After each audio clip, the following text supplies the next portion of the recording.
पहुंचे हैं गरड़ी सेना के प्रदेश उपाध्यक्ष जो कि बंटू सनातनी हैं और काफी जाते हैं। स्वागत है। जय सिया राम, जय सनातन। गरड़ी सेना एक राष्ट्रीय संगठन है, हिंदूवादी संगठन है। हम सब लोग सनातन की लड़ाई लड़ते हैं, भारत को पुनः हिंदू राष्ट्र बनाने के लिए प्रयासरत हैं।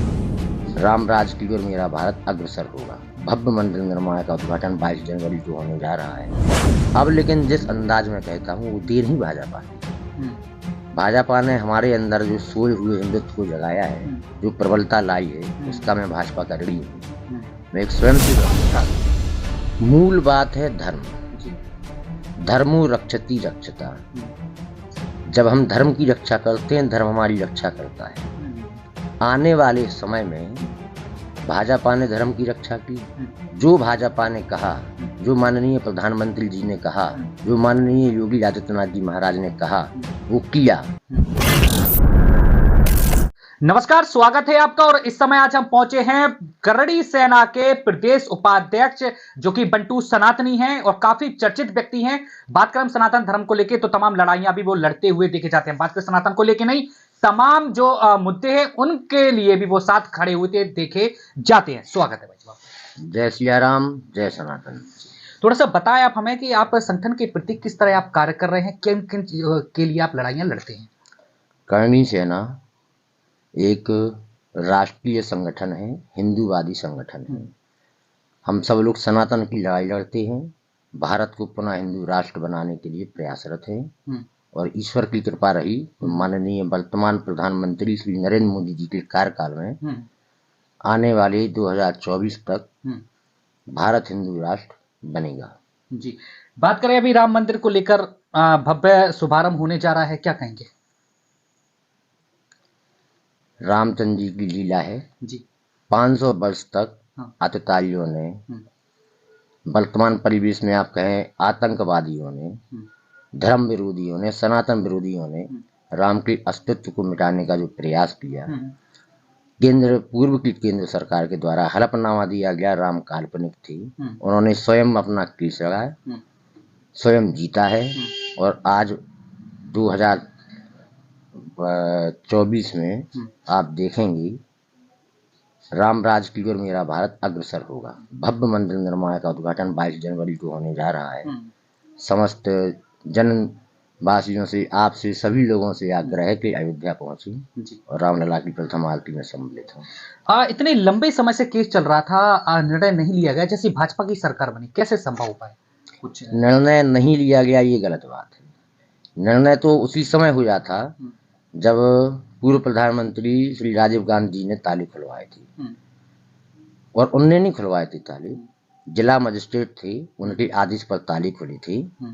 उसी समय निर्णय होने के पूरे चांस थे और उस समय निर्णय हो भी चुका था। लेकिन केंद्र सरकार की तुष्टीकरण नीति के अंतर्गत उस समय निर्णय नहीं हो पाया।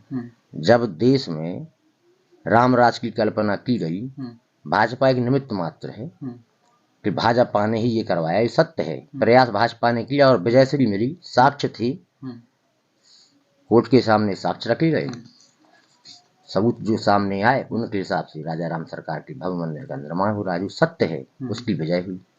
तमाम नेता हैं, कुछ टिप्पणियां भी करते हुए देखे जाते हैं। अभी स्वामी प्रसाद को लेके, माता लक्ष्मी को लेके टिप्पणियां की गई थी, उस पर क्या कुछ आपका रिएक्शन। स्वामी प्रसाद मौर्य एक घृणित मानसिकता का व्यक्ति है, जो सिर्फ और सिर्फ हिंदुओं को बांटने का प्रयास करता है। कुल उनका एजेंडा है कि हिंदू बटे रहें और भारत में, उत्तर प्रदेश में खास तौर पर ऐसी स्थिति बनी रहे कि आपस में व्यक्ति हिंदू उलझा रहे और उनका जो मंसूबा है वो पूरा होता रहे। उत्तर प्रदेश में हो या भारत में, हिंदू कभी आगे ना बढ़ पाए, ये उनका मंसूबा रहता है। साथ ही चर्चाओं में ये भी आता कि भाजपा को लेके आप भी शायद नजदीकियां आपके उनके साथ भी बनी हुई रहती। भाजपा की अगर बात करें, 7 साल कार्यकाल को हो चुके हैं, क्या कुछ उपलब्धियां रही भाजपा के साथ साथ नजदीकियां क्या होती हैं? मैं एक बात कहना चाहता हूं, अगर आज मैं हिंदुत्व का झंडा लिए हूँ, स्वयं को हिंदू स्पष्ट तौर पर कहता हूँ, पहले भी कहता था, अब लेकिन जिस अंदाज में कहता हूँ वो देन ही भाजपा की है। भाजपा ने हमारे अंदर जो सोए हुए हिंदुत्व को जगाया है, जो प्रबलता लाई है, उसका मैं भाजपा का ऋणी हूँ। मैं एक स्वयंसेवक हूँ। स्वयंसेवक का धर्म बोलता है, कर्म बोलता है कि वह अपनी मातृभूमि के लिए सेवा करे, आगे बढ़े। कुल मिलाकर के सिर्फ और सिर्फ अपनत्व, अपने देश के प्रति, अपने धर्म के प्रति जो अपनापन है, वही सब कुछ है। वही भाजपा है, वही संघ है, वही हम है, वही संसार है। बात करें अभी हम जनपद ललितपुर को लेके आप जनपद ललितपुर में निवास करते हैं। तमाम जनप्रतिनिधियों द्वारा अगर बात करें व्यवस्थाओं को लेके, तमाम उपलब्धियों की अगर हम बात करें, क्या क्या उपलब्धियां इन कार्यकाल में देखने को मिली है, जो सबसे बड़ी समस्याएं देखने को मिलती है? जैसे कि मेडिकल कॉलेज की लोग मांग कर रहे थे यहाँ पे, तो मेडिकल कॉलेज का भी लगभग जल्दी शुरुआत होने वाली है। बात करें एयरपोर्ट को लेके, तो उसका भी अभी कुछ कहा नहीं जा सकता है। बाकी और ऐसी क्या क्या उपलब्धियां अभी देखने को मिलती है जो क्षेत्र के विकास के लिए आवश्यक है? अगर हम सोचें, आप सोचे, विपक्षी सोचे या सत्ता पक्ष सोचे कि हमने विकास करने के लिए एक एयरपोर्ट का लिए कहा गया है और वो तुरंत चुटकियों में हो जाए, नहीं होता है। एयरपोर्ट का काम देर होने से कारण मैन है उसका मुआवजा नीति। कुल समस्या यहाँ आई है कि जो वहाँ आसपास लोग बागों की जमीनें थी, कुछ उसमें से देने के लिए तैयार थी, कुछ नहीं थी। बीच बीच में प्रोजेक्ट डिस्टर्ब हुआ। ये प्रोजेक्ट आपके 2016 में प्रारंभ होने के चांस थे, लेकिन तत्कालीन मुलायम सिंह सरकार के जो सुपुत्र थे अखिलेश, उन्होंने नहीं होने दिया था, प्रस्ताव ही नहीं भेजा। जब योगी जी महाराज आए, प्रस्ताव गया, क्रियान्वयन हुआ, उसके बाद धीरे धीरे करके आज एयरपोर्ट की स्थिति ये है कि एयरपोर्ट अब बनेगा, 100% बनेगा। जैसे मेडिकल के बारे में भी भ्रांतियां थी कि शायद बने ना बने, क्या हो, अब आज बन गया है और बहुत जल्दी प्रारंभ हो जाएगा। निरंतर कार्य चल रहा है, आप लोग स्वयं जाते हैं, देखते हैं उस चीज को। ऐसे ही बाकी जनपद ललितपुर की बात करें व्यवस्थाओं को लेकर, और क्या कुछ दुरुस्त होना चाहिए अगर हम बात करें, कई गांवों से सैकड़ों की संख्याओं में लोग पलायन करते हैं, स्थिति में है आज रोजगार की बड़ी मारामारी देखने को मिलती है जनपद ललितपुर में, तो क्या कहेंगे, क्या कुछ सरकार को करना चाहिए? मेरा ये मानना है, ये सत्य बात है कि बुंदेलखंड में खास तौर पर ललितपुर जिला एक इतना पिछड़ा हुआ क्षेत्र है। सबसे बड़ी यहाँ पर मेन समस्या, जो महत्वपूर्ण समस्या है, वो शिक्षा का अभाव। जब से योगी जी आए हैं, उन्होंने क्षेत्र बाई क्षेत्र जो ग्रामीण विद्यालय हैं उनको जो है अच्छा करने का प्रयास किया है। और बहुत जगह आप लोग गए होंगे, जो कई सरकारी विद्यालय हैं वो डिजिटल बनने की ओर है। धीरे धीरे करके ये मेरा अनुमान है कि 5 वर्ष से प्रारंभ हुई प्रक्रिया 15 वर्ष तक में पूरी वो कर देंगे। और ललितपुर जिला जो है, जहाँ से लोग पलायन करते हैं, मजदूरी के लिए जाते हैं, आने वाले कुछ समय के बाद में 3 साल 4 साल के अंदर ये मेरा अनुमान है, जो मैं देख रहा हूँ जिस गति से विकास हो रहा है, 3 या 4 वर्ष के बाद में ललितपुर का व्यक्ति स्वयं आत्मनिर्भर हो जाएगा। बाहर काम करने की तुलना में यहीं इतने उपक्रम लग जाएंगे कि वो यहीं काम करेगा और यहीं बच्चों का भरण पोषण करेगा, खेती किसानी करेगा, आगे बढ़ेगा। आगे क्या लगती है, और क्या कुछ मुद्दे हो सकते हैं भाजपा सरकार के? चूंकि आने वाला समय, जल्दी चुनाव का डंका भी बजने वाला है, जनप्रतिनिधियों की बात करें तो दौरे भी उनके लगातार चल रहे हैं। क्या कुछ मुद्दे हो सकते हैं, और क्या कुछ आपके नजरिए से देखा जाए तो क्या कुछ बदलाव होना चाहिए? और बात करें सनातन धर्म को लेके भी, क्या उनके समर्थन में भी, और तमाम विकास को लेकर? मूल बात है धर्म जी। धर्मो रक्षति रक्षता। जब हम धर्म की रक्षा करते हैं, धर्म हमारी रक्षा करता है। आने वाले समय में भाजपा ने धर्म की रक्षा की। जो भाजपा ने कहा, जो माननीय प्रधानमंत्री जी ने कहा, जो माननीय योगी आदित्यनाथ जी महाराज ने कहा, वो किया। समय लगा थोड़ा सा, लेकिन किया। समाजवादी पार्टी ने क्या किया, कांग्रेस ने क्या किया? ये सर्वविदित है। समाजवादी पार्टी ने निहत्थे जो कार सेवा करने लोग जा रहे थे उनको गोलियों से भनवा दिया। मैं स्वयं था, मैंने भी बड़ी प्रयास किए। लेकिन एक आम व्यक्ति जो एक भगवान के मंदिर के कार्य हेतु जा रहा है, कार सेवा के लिए जा रहा है, उनके ऊपर दिन दहाड़े गोलियां चलवाई। आज उनका हश्र देखिए आप। रही कांग्रेस की, तो कांग्रेस के लिए तो साहब इंदिरा गांधी के समय में गौ माता के लिए जब आंदोलन किया संतों ने, तो गौ माताओं के साथ साथ उन्होंने संतों को भी मरवाया था। गोपाष्टमी का दिन था।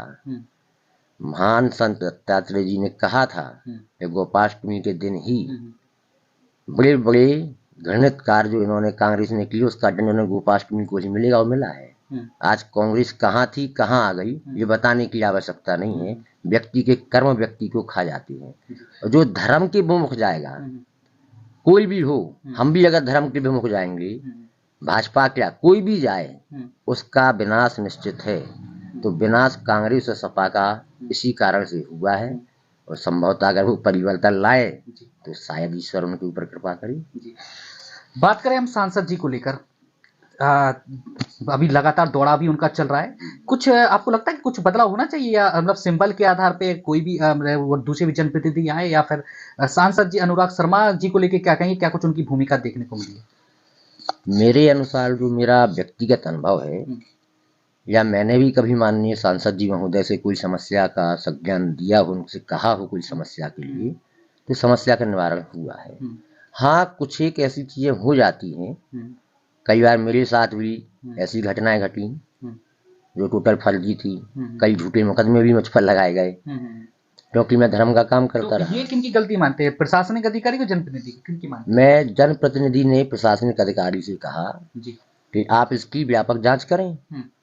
अब जांच के नाम पर जो प्रशासनिक अधिकारी हैं जिनका हमसे उल्टा सीधा नहीं हो पा रहा था, उन्होंने अपने हिसाब से उस जांच को रिपोर्ट को पेश किया। साक्ष्य के आधार पर उसको हम जीतेंगे, आगे आगे बढ़ेंगे। रही माननीय सांसद जी की बात, एक अच्छे जो व्यक्तिगत मेरा नजरिया है, वो एक अच्छे सांसद हैं, अच्छे जनप्रतिनिधि हैं और लोक सेवा में जैसा कोई व्यक्ति अगर उन तक पहुंच गया तो उसकी समस्या को सुनेंगे जरूर, अधिकारियों को निर्देशित करते हैं। अब वह व्यक्ति एक बार जाने के बाद सोच ले कि हमारी समस्या का निदान हो गया, तो हो सकता है कई लोगों की नहीं हो पाता है। उनको संपर्क करना चाहिए, बार बार कहना चाहिए। ये कोई भाजपा नहीं है, सबका साथ सबका विकास है। चाहे अनुराग जी हो, माननीय सांसद जी हो, या चाहे एक आम आदमी मेरे जैसा छोटा कार्यकर्ता हो या खेत में काम करने वाला किसान हो, उसे भी किसान सम्मान निधि मिलती है, मुझे नहीं मिलती है, मैं बड़ा किसान हूँ। हर छोटे व्यक्ति तक भाजपा जाती है, उनका हित करती है, उनका सम्मान करती है, उनके विकास की रास्ते खोलती है। माननीय सांसद जी व्यक्तिगत रूप से एक अच्छे व्यक्ति हैं, अच्छा कार्य कर रहे हैं और हर कार्यक्रम में अगर आप उनको बुला के देखिए, कोई भी कार्यक्रम हो तुरंत उपस्थित हो जाती है। Anybody else. अगर हम बात करें अभी आज के वर्तमान हालातों की तो क्या कुछ नतीजे देखने को मिलते हैं? बात करें हम जनप्रतिनिधि की, बात करें करणी सेना के प्रदेश उपाध्यक्ष की, तो वो भी उन्होंने बताया।